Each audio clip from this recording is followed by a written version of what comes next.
In this video, I'll be looking at the bones of the upper extremity, or the arm. We'll start with the scapula, or the shoulder blade.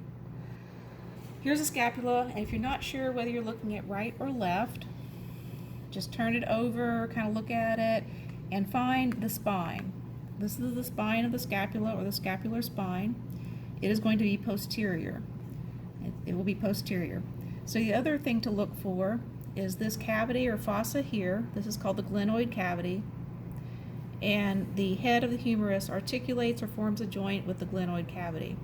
So if we put the spine posterior, the cavity is here, the humerus comes down, we know that this is the right scapula. So let's look at a few landmarks on the scapula. This anterior surface is quite large. It's a fossa. It's called the subscapular fossa. It's a point of attachment for a large muscle that forms part of the rotator cuff. The process here is called the coracoid process. There are several ligaments that attach here. And I'm going to turn the scapula over to show you a few more things. If we look at the spine, we can follow it out here to what is called the acromion. And this is a palpable landmark. You can palpate that on your own shoulder. Above or superior to the spine is the supraspinous fossa, and below or inferior to the spine is the infraspinous fossa. Both of these fossa are points of attachment for two muscles that also are part of the rotator cuff. Turning again to the anterior surface, the acromion articulates with the clavicle or the collarbone. It forms a joint. It's called the acromioclavicular joint. That joint is right here. The clavicle is S-shaped. The medial end of it has a more of a pyramidal shape to it, and it is going to articulate with the manubrium of the sternum, and we call that the sternoclavicular joint. In the next segment, we're going to look at how the humerus articulates with the scapula. So naturally, since I have a right scapula, I'm going to be looking at a right humerus. But if you're just given the bone, the humerus bone, how do you know right or left? So again, let's turn them over. And on the humerus, there's a large fossa called the olecranon fossa, and it is posterior. This is where the olecranon process of the ulna will articulate. So this is posterior. If you put it toward the back, this is the head of the humerus, so you know that this must be the right humerus. So let's look at a few of the landmarks on the humerus. So just lateral to the head, this is called the anatomical neck of the humerus. It is the site of the epiphyseal line. So the epiphyseal plate, this is a long bone, so it had two epiphyseal plates. The superior one fused and formed a line, and now we call it the anatomical neck. There are two projections here. This is called the greater tubercle, and this is called the lesser tubercle. The greater tubercle is a site of muscle insertion. 3 of the 4 rotator cuff muscles that originate on the scapula will insert on the greater tubercle. The 4th muscle of the rotator cuff will insert on the lesser tubercle. Just distal to these two tubercles is a line. There's not actually a line you can see, but it's called the surgical neck.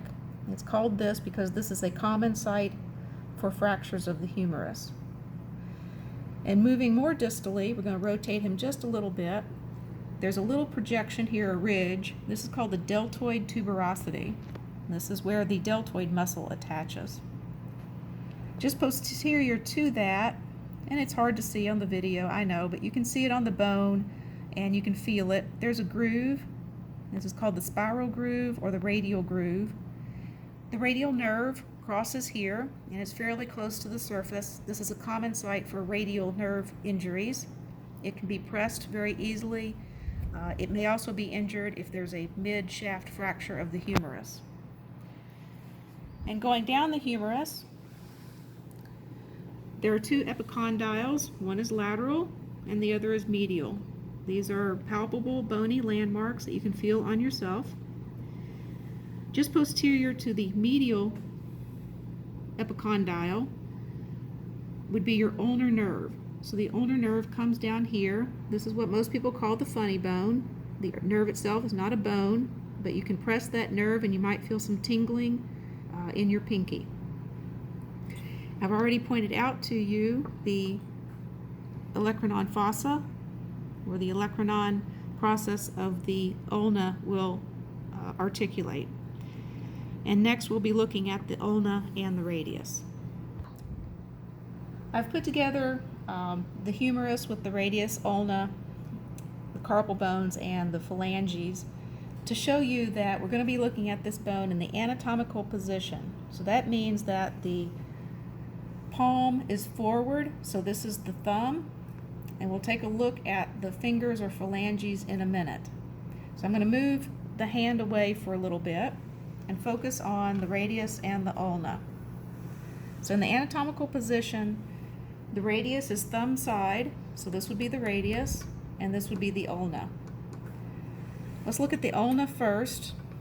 I'm going to turn everything over to show you that olecranon fossa, which is where the olecranon process, which is this, of the ulna articulates. So if you're never quite sure which is the radius or which is the ulna, you can look at them side by side and tell that this is going to be ulna with the olecranon process.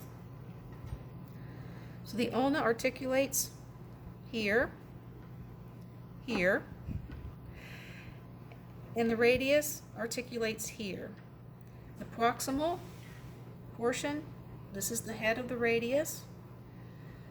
There's a couple of processes that we'll look at distally. This is the styloid process of the radius. It is lateral. And here we have the styloid process of the ulna. It will be medial. And these are both palpable landmarks that you can feel on yourself. So I'm going to put back together these bones with the hand to show you the carpal bones. These are the carpal bones. They are 8 bones, two rows of 4. You do not need to know the individual carpal bone names for this class. So I'm going to turn the hand over just because it's a little bit easier to look at that way. This is the thumb. Okay. So we have the carpal bones. The next set of 4 bones here are called the metacarpals, and you would number them starting with the thumb or the pollex, 1, 2, 3, 4, 5.